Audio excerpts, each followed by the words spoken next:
What happens when one of the most iconic guitarists in rock history handpicks you for his band?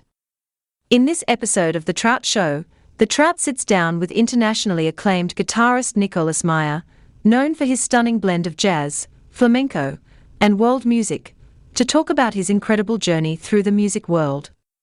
He dives into how Jeff Beck discovered him, what it was like to tour with a legend, and his evolution as a solo artist and composer. If you love guitar mastery and behind-the-scenes stories from the road, you won't want to miss this conversation. Now here's The Trout with Nicolas Meier. I'm watching YouTube, and this video shows up. And it's this guy called Jeff Beck. All right. And he's playing this song called Big Block, which is one of my favorite songs Yes. he's ever done. And then over in the corner is this guy, I don't know who he is. And he's standing there playing rhythm, because I saw Jeff about a few years before that. And then I watch him and I go, okay, who is this guy? Because, then all of a sudden you show up on my feed. I'm going, wow. Oh my God, it's him. It's you. Wow. See, I think you asked the computer and the computer understood, and then it showed it. Wow. But the one thing that's been bothering me ever since I've seen that, and of course when I saw him, Rhonda was playing with him too. Who is the drummer? The drummer was Jonathan Joseph. Okay. Because I hadn't seen him in a lot of other things. When he's playing Big Block, then there's the bridge, and then you hit a pedal that gives you kind of a synth sound. Tell me about that, because I thought, wait a minute, he's playing the chords, but it sounds like a synth sound, because so tell me what was that you were playing? Oh, wonderful. Well, on the concert, I was using a Godin guitar, LGXT, okay. And they are made so I can go with one jack, I can go to the Marshall, have the regular sound from the pickup. Yeah. I can then another jack takes the piezo, and I can go acoustic through to two other amps to have an acoustic sound with different effects. Yeah. And then of course there's the MIDI pickup. MIDI, of course, coming from the piezo, and this is sent to the Roland GR55. Oh, so that's what you were doing. Okay, now it makes sense, because at first I thought I didn't see you play because the camera went to a different angle, and then I saw you and I went, okay, he's playing some kind of MIDI stuff. He has to be, because Yes, I know I don't know Jeff, but I didn't know Jeff, but I mean I'm sure he wouldn't allow anybody to play music in the background. Like, tape. I don't think that.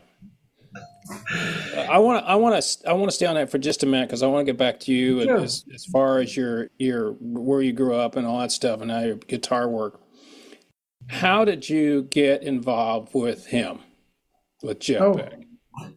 I'm gonna guess. Okay, let me guess. Did John McLaughlin have anything to do with it? No. Okay. I wish. Well, only because he's jazz. You played with him. Anyway, go ahead. I'm sorry. Yes, I'm a fan of John, of course. So I live in Guildford for the last 25 years, and I've been playing with a lot of different bands, and of course my own, writing a lot of music. And this one night I was playing at Ronnie Scott. It was a very interesting project with two guitars, acoustic guitar, violin, and cello. So we were mixing jazz, classical, and fusion, and we were playing some standards, some famous classical pieces, and then some of the guitar player Pete Oxley, his composition, and some of mine. Okay. And I was playing Yemin. You might have heard my tune Yemin that we actually play with Jeff hundreds of times. Yeah. And so that night, Jeff was in the audience. So how lovely it was when we just played, and at the end we just sat down and here's Jeff, and here's Jeff actually coming to us and being interested in what we were playing, and then asking me a question about my guitars, and my fretless. I had fretless guitar and acoustic I guitar. want to talk to you about that later, but go ahead. Yes, and then enjoying that tune, Yemin, and that was a great start. And I was really enjoying that without thinking anything. And then I said, well, I'm doing my album launch in the next club in a week time. And that was From Istanbul to Ceuta with a Smile. It's a big, long composition. I saw that. Yeah, I listened to that. And I said, yeah, I'm playing this. And so join us if you want, if you like what you hear. And he showed up there too. And that was marvelous. And then what was really fun is that the violin player I play with, Lizzie Ball, she before the second concert, she said, well, it seems Jeff was practicing your tune, Yemin. Oh, wow. He was really enjoying that one. So maybe one day we'll play it. Here we go. And after the album launch, we start to meet up a bit more, start to write. Then we did a little local thing. And then one day was, let's go on tour. That was it. It was marvelous. And you were on tour, what, a couple of years with him? Yeah, 2.5 years. Yeah, almost 3 years. Yeah. Did you come? I know you were in Japan when that video I saw that was shot. And I assume do you come to the States with that tour too, or did you? Yeah, 3 or 4 times. Yeah. One time we opened we played with Brian Wilson. That we did that tour, and then we did 2 tours, and there was a few shows with ZZ Top, which was great. My buddies here, my Texas buddies, yeah. Yes. That was also one of the first solo I ever learned is Rough Boy. I love that tune. And I said to Jeff, the one song you have to play is Rough Boy. I don't care about anything else. Isn't it funny what different music people are attracted to? Yes. I mean, you would think that you'd be wanting to play anything, that's more of the boogie, more blues based, but then it's like Rough Boy. I'm like, okay, well, I know that song. Duh. Yeah, I know it very well. And here's a side note, though. I am from Texas. I am a native. And I saw them before they became famous. Fantastic. They came to my town, and actually my band was supposed to open for them. And everybody kind of ZZ, what the ZZ what, And none of them had beards. They were just starting on the road. And Billy wore John Lennon glasses and no facial hair, Wow. and so those years later, I saw him again and go, what happened to him? But I want to get back because I know aren't you getting ready to tour and do some Jeff Beck stuff? Aren't you? Is that coming? Yeah, well, we started this week already, and now we have 1 or 2 days off, and then we do next week again. And it's a great friend of mine, Dudley Ross, and he had this idea to do a tribute with Jack Griffith, both great guitar player, both in love with what Jeffy does and very influenced by them. And I met him 2 years ago, and then he said, well, I'm going to do that tour. Are you interested? And I said, I can't join. I can't join. It's been the best thing in my life, one of the best thing in my life to play. And it's hard to go on stage now to play these songs without sure. And I want to keep it like this. Yeah. And at some point then I said, well, but I have something interesting. I could do the first part of the show. I was making last year, I made a record called Last Sunset. And these are all the composition I wrote during my time with Jeff. So lots of the songs we did, where we recorded it, we played it live, but it was not released for some reason. Yeah. And I said, well, I want to make, that's the own memory of Jeff. I want to make an album with all the songs or the best work I've done for him. And, I'm going to play the guitar. So obviously I don't play like Jeff. I play like myself, but that's what I learned. Nobody played like Jeff. Yeah. No. But the best thing I learned from Jeff is don't copy, just do your thing. But the whole experience was amazing because I was really getting into that vibe of the time I was recording and composing those pieces, and I was trying to feel, oh, now I'm recording a solo. Maybe Jeff is near me and he's gonna give me some advice. He won't tell me play like me. He will tell me play like yourself, but take all your qualities, and that was really fun. You grew up in Switzerland, is that correct?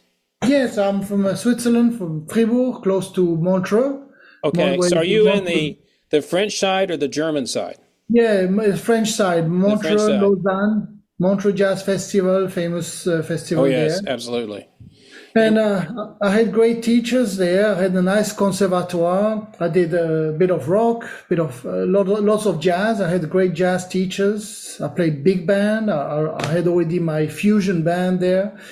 And about when I finished college in Switzerland, and my parents said, well, if you get your degree, then you can go play music in the States. So that's what I did after that.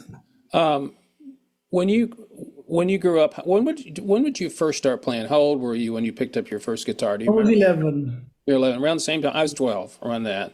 Nice. And do you remember what was your first real guitar that you had? Yeah, I started with classical music, but my first electric guitar was an Ibanez Art Star, John Scofield. John Scofield, okay. I wanted to go into jazz, and then somebody suggested that. You know, at the beginning, sometimes you don't really choose. You just, oh, it looks good. What about this one? Yeah, it looks great, so I love it. And then later on, I got a Frank Gambale Ibanez. Oh yeah. And I got a Strat at some point, but it was never my thing. I was more either into the jazz thing or into more heavier stuff. So you never did one to 335 or something like a semi-auto body? Well, I had that Art Star, which was kind of a 335 type, but then I sold it for a more heavier guitar, Music Man, and then at the same time I was into the more hollow body one. So I think the one thing after learning about, first off, I can't imagine how people, if someone of that, Jeff's come up to you and said, hey, I want you to join. Now, he'd already seen you a lot, so he knew your quality of playing. Because you're joining it's like the Oscar winner right there. You're not joining. The guy's got Grammys and all that stuff. And he's also one of those people that nobody knows a lot about. He kept to himself all the time. I know he was a big car guy. He wanted to redo American hot rods. But you never saw anything about him. He kept his personal life personal. Yes. And then, excuse me. And then when he did talk, he didn't have much to say. In other words, you better listen because he's not a big talker. So I can't imagine, because when I saw him, it was Rhonda was on bass. The keyboard player that played with him at Ronnie Scott's, Jason Rebello. Yeah, Rebello, and it wasn't Vinny on the drums. It was It was Narada. Him. He was a producer for Aretha Franklin or something. That was who was on the bass.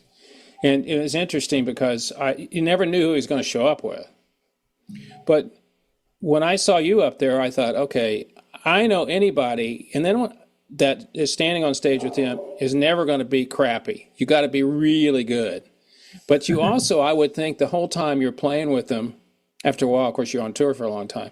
You're not competing. That's the one thing I learned. No. You don't compete. You play one way, other people play a different way. But the one thing I liked about what I read about you was you're kind of a guy that I kind of like in the aspect that you've tried and do so many different types of music. And so when I was watching your videos and listening to your music, and then I'm going like, how does he get that? And then I saw the fretless guitar. How did that come about? Did you see somebody else playing a fretless guitar, or was that kind of your idea? Because obviously they have fretless bass for a long time. Meet a financial advisor who learns what truly matters to you, creating financial strategies that support a life you love. That's David Smith with Edward Jones. His years of experience has assisted dozens of clients, just like you, to weave their way through the maze of financial opportunities available. One quick call at 469-372-1587 and David can assist your financial wants and needs. That's David Smith with Edward Jones at 469-372-1587. Remember, it's your financial future, make it a rewarding one. David Smith at 469-372-1587.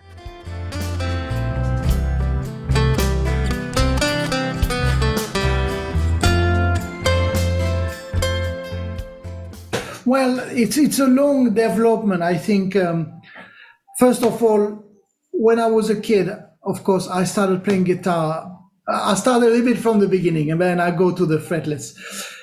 So I play some Metallica and Iron Maiden, but then I turned very quickly into jazz, into Chick Corea and into Herbie Hancock, and my parents were into jazz, and they brought me to Montreux Jazz Festival. And pretty soon I saw Steve Vai, Satriani, and Van Halen, all this. So I think what happened with me, I got really into jazz, into all the harmony, but I had all this mix of music that I loved. I always kept loving rock and metal. And then I got into Al Di Meola, John McLaughlin, and Paco de Lucia. And I realized they all have their own sound and own career from a different place. And that was so exciting to hear some Indian music and then some Argentinian music from Al Di Meola and then flamenco.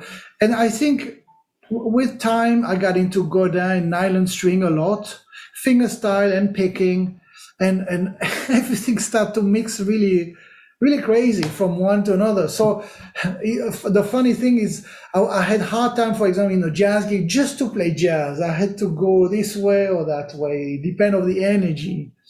And then I met my wife, who's Turkish. So I met her in London. But suddenly I discovered this world of Mediterranean music and Oriental music, and is as vast as our Western music. Mm-hmm. And suddenly it's like, wow, all these sounds that I love. And so I got into the saz, and I got into the oud, which is fretless. And I heard these quarter tones and the spices, and I wanted more for that. So I got myself a Godin fretless and a glissentar, which is a copy of a lute. Okay. I experimented a lot with it. So the fretless is like a 6-string normal nylon. Right. The glissentar is 11-string, like 5 double and 1 single. It's also like a guitar, but 5 double and 1 single. Is it tuned the same way, or is it tuned differently? It's tuned in D, so a tone lower. Oh, okay. But usually on a oud, they tune it in 4th, because they only play melodies, usually. Oh, okay. But I wanted to play chords, so I tuned it like a guitar, so I could also vary this. And so with time, listening more of this music and writing a lot, I always wrote since I was 12, wrote music and experiment with sound and Western, Eastern.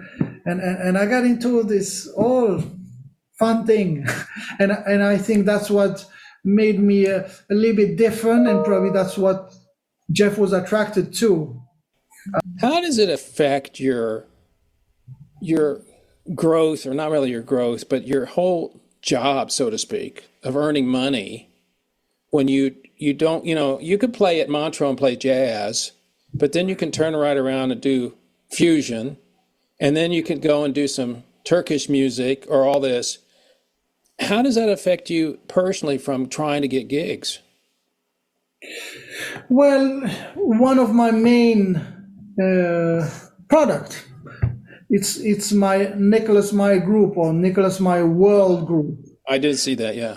Yes, and the World Group is the main thing.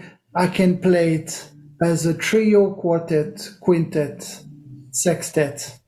And then now this new band, the Infinite Band, where we play some Jeff stuff, right, it can also be included in that. So it's just the problem. I have to take another guitar. I already have 3 or 4 guitars on every gig. So another rock guitar, it's a lot. But that's who I am. Yeah, I navigate. But I think it's the writing. I focus on the writing and the sound of a band. And I think that's what I'm selling, basically.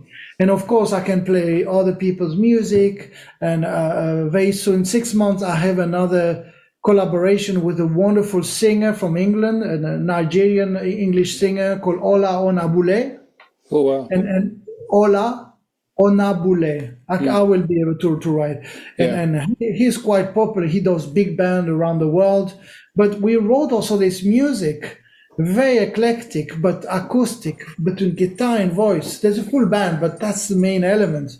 And I think even though it's another product, you will be able to hear it's still me in there. That's the way I play. That's the way I hear harmony. And we wrote it together. But I think that's what also attracted him. And for me, having a singer was great. It was just, another. Instead of having a violin, I have a singer. Of course, there's lyrics included, all this. But you're in a situation, and I think Europe is different too, because I think Americans want to go and hear somebody that plays this type music.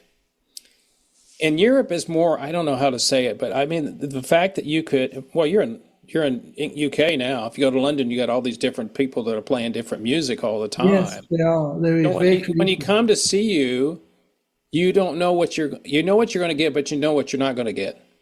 In other words, it's not going to be an hour and a half of every Eagles song, every Beatles song, whatever the soup du jour is of that day.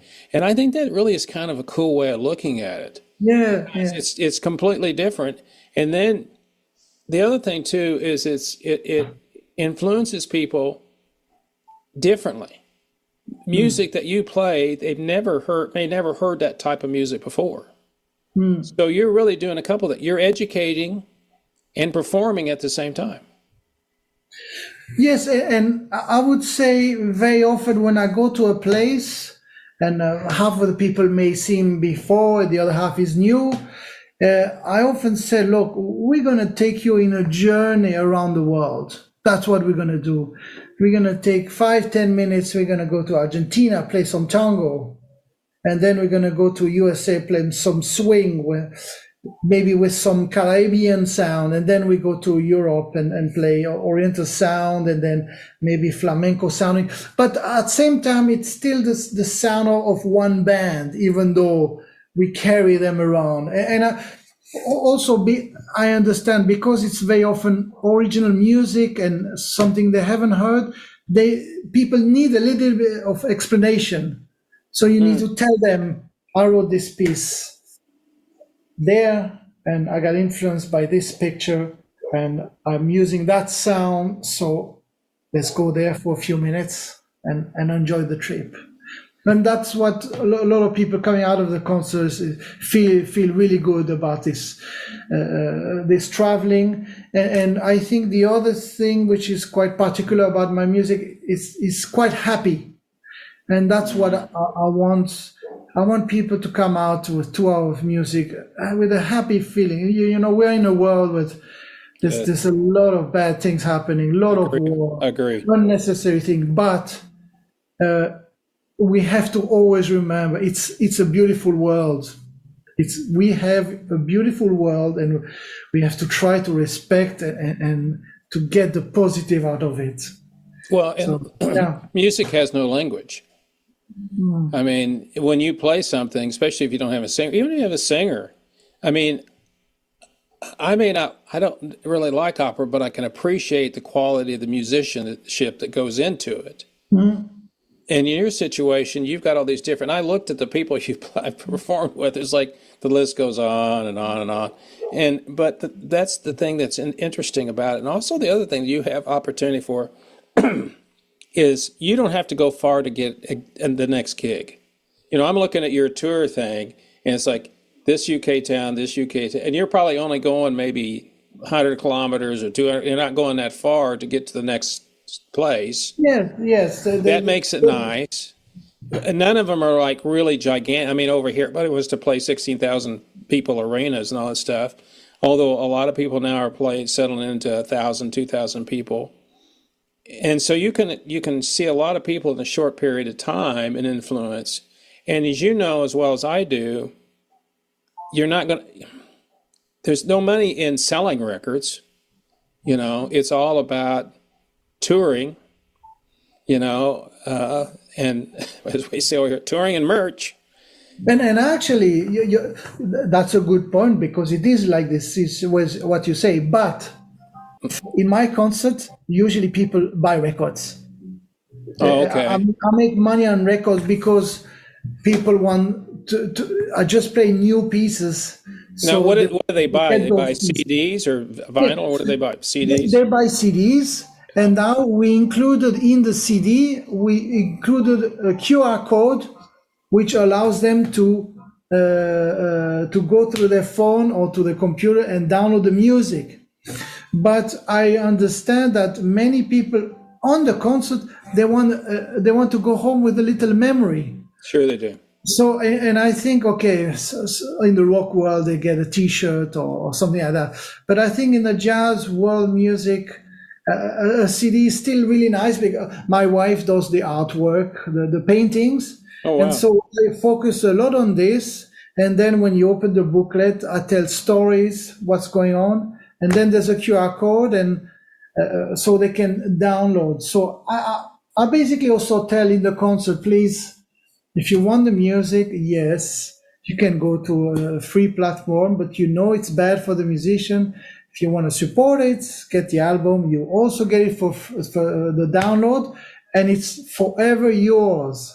Yeah. You don't have to pay a platform every month to keep it. Mm-hmm. Anyway, I'm just trying to find ways to make it okay, and for now, it's working.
Well, that's it for this episode of the Trout Show. Thank you so much for stopping by. We appreciate it. Hope you enjoyed this great episode with a wonderful guitarist, Nicolas Meier. For more information about Nicolas, you can go to his website, themeiergroup.com, and it's spelled M-E-I-E-R group.com. You can find everything you need to know about him there. For more information about the Trout Show, you just go to our website. It's troutshow.com. Everything's there. All the podcasts, all the YouTubes, music from the Trout, everything you need to know about this wonderful channel that you continue to support, which, of course, talking about support, thanks to David Smith, who continues to support this channel. Thank you, David, from Edward Jones.